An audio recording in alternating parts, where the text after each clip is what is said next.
نحمده ونصلي على رسوله الكريم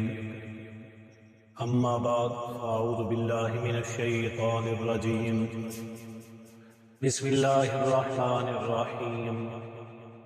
قال الله تبارك وتعالى في كلامه المجيد والفرقان الحميد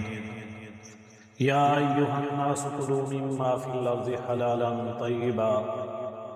ولا تتبعوا خطوات الشيطان إنه لكم عدو مبين إنما يأمركم بالسوء والفحشاء وأن تقولوا على الله ما لا تعلمون صدق الله العلي العظيم۔ میرے واجب الاحترام خواتین و حضرات، ارشاد باری تعالی ہے، یا ایھا الناس، اے لوگو، کلو مما فی الارض، کھاؤ ان چیزوں میں سے جو زمین میں ہیں، حلالا حلال، طیبا اور پاکیزہ۔ اس آیت سے یہ مراد ہے اللہ تعالیٰ انسانوں کو یہ دعوت دے رہے ہیں کہ آپ کے کھانے اور پینے میں کوئی ممانعت نہیں، کوئی رکاوٹ نہیں، کسی قسم کی کوئی ایسی بات نہیں کہ جس کی وجہ سے آپ کو روک دیا جائے، سوائے اس بات کے کہ جو کچھ زمین کے اندر پیدا ہو رہا ہے، جو زمین پر موجود ہے، یہ تمہارے کھانے کے لیے ہے، تمہارے پینے کے لیے ہے۔ بس اس کے اندر ایک بات کا خیال کرنا ہے کہ جس چیز کو آپ کھا رہے ہو یا آپ اسے پی رہے ہو وہ حلال ہو۔ حلال سے مراد یہ ہے کہ اللہ تعالیٰ نے اسے تمہارے لیے حلال بنایا ہو، حلال کیا ہو۔ جیسے ایک بکری حلال ہے، اسی طرح گندم، مختلف اجناس، مختلف قسم کے چوپائے، پرندے جن کو اللہ نے حلال کیا ہے کہ مسلمان اسے کھا سکتے ہیں، طیباً، حلال کے ساتھ وہ پاکیزہ بھی ہوئی، یعنی تمہاری ملکیت ہوئی،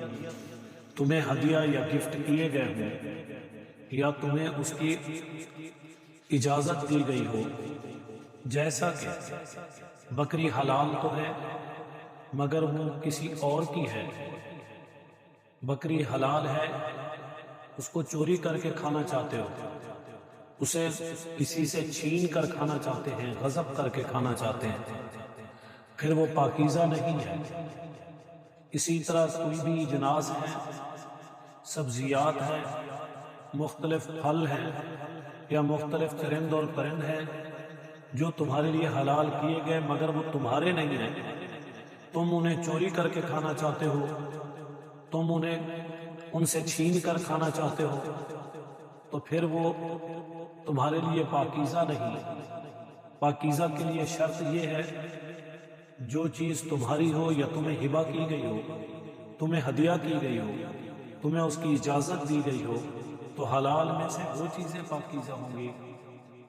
اس لیے فرمایا وَلَا تَتَّبِعُوا خُطُوَاتِ الشَّيْطَانِ، تو آپ شیطان کے راستوں کی پیروی نہ کریں، آپ اس راستے پر نہ چلیں جس طرف شیطان تمہیں چلانا چاہتا ہے۔ شیطان تمہیں بہکانا چاہتا ہے یا تمہیں وہ راستہ دکھانا چاہتا ہے جو اللہ تعالیٰ کی نافرمانی کا ہے، جو اللہ تعالیٰ کے ساتھ جنگ کا ہے، جو اللہ تعالیٰ نے تمہیں منع کیا۔ جیسے سود ہے، اللہ نے تمہیں منع کر دیا، حرام قرار دے دیا اور اسے اللہ اور اللہ کے رسول کے ساتھ جنگ قرار دیا، لیکن شیطان چاہتا ہے کہ تم اس راستے پر چلو، سودی نظام کی طرف جاؤ، سودی کاروبار کی طرف جاؤ، سودی معاملات کی طرف جاؤ، حالانکہ یہ شیطان کی پیروی ہے، شیطان کا راستہ ہے۔ فرمایا یاد رکھو ہر وہ راستہ جو رحمان کا نہیں وہ شیطان کا ہے۔ راستے دو ہی ہیں، یا تو وہ حزب اللہ یعنی اللہ کا گروہ ہوگا یا حزب الشیطان وہ شیطان کا گروہ ہو۔ جو اللہ کا گروہ ہے وہ اللہ کے دیے ہوئے راستے پر چلتا ہے، جو شیطان کا گروہ ہے وہ شیطان کے راستے پر چلتا ہے۔ تو اس لیے اللہ تعالیٰ فرما رہے اِنَّهُ لَكُمْ عَدُوٌّ مُّبِينٌ، بے شک یہ شیطان تمہارا کھلا دشمن ہے، یعنی تمہیں علم بھی ہے، تم جانتے بھی ہو، سمجھتے بھی ہو، سنتے بھی ہیں، دیکھتے بھی ہیں کہ ہر وہ راستہ جو رحمان کی مخالفت کا ہے وہ در حقیقت شیطان کا راستہ ہے، وہ شیطان کی دعوت ہے، وہ شیطانی کام ہے، وہ شیطانی امور ہیں، وہ شیطانی معاملات ہیں۔ اگر تم ان کو لوگے یا ان کے مطابق چلو گے تباہ و برباد ہو جاؤ گے، کیونکہ شیطان تمہارا کھلا دشمن ہے۔ وہ علل اعلان یہ کہہ رہا ہے کہ میں تمہیں نقصان دوں گا، میں تمہیں راہ راست سے ہٹا دوں گا، میں تمہیں اللہ کا دشمن بنا دوں گا، میں اللہ کے رسول کا دشمن بنا دوں گا، میں تمہیں قرآن کے طریقے پر چلنے نہیں دوں گا، میں تمہیں رحمان کے طریقے پر نہیں آنے دوں گا، میں حضور کے فرمان کے مطابق تمہیں زندگی نہیں گزارنے دوں گا، میں جہاں تک ممکن ہو سکا تمہیں بہلاؤں گا بھی صحیح، تمہیں پھسلاؤں گا بھی صحیح، تمہیں اس راستے سے ہٹاؤں گا بھی صحیح، اپنے راستے پر چلاؤں گا بھی صحیح، میں تمہیں ہر اس انداز سے گمراہ کرنے کی کوشش کروں گا، ترغیب دوں گا، راستہ دکھاؤں گا، جہاں تک ممکن ہو سکا میں تمہارے خلاف ہر ایک قدم اٹھاؤں گا۔ اس لیے اللہ تعالیٰ فرما رہے ہیں کہ بچو اس سے، انما یامرکم، بے شک یہ شیطان تمہیں حکم کرتا ہے، بالسوء، برائی کا، والفحشاء، اور فحاشی کا، اس لیے اس کا اعلان یہ ہے کہ میں تمہیں برائی کی طرف لے جاؤں گا۔ برائی غیبت ہے، برائی کسی کے اوپر بہتان ہے، برائی کسی پر الزام ہے، برائی ظلم ہے، برائی ہر وہ کام ہے جس کے اندر اللہ تعالیٰ کی نافرمانی آئے، جیسے چغلی ہو گئی، اسی طرح کسی کا حق کھانا ہو گیا، مختلف قسم کے ہر وہ گناہ جن کا اللہ نے ہر ایک انداز سے منع فرمایا ان کو لینا، یہ برائی ہے۔ والفحشاء، کھلی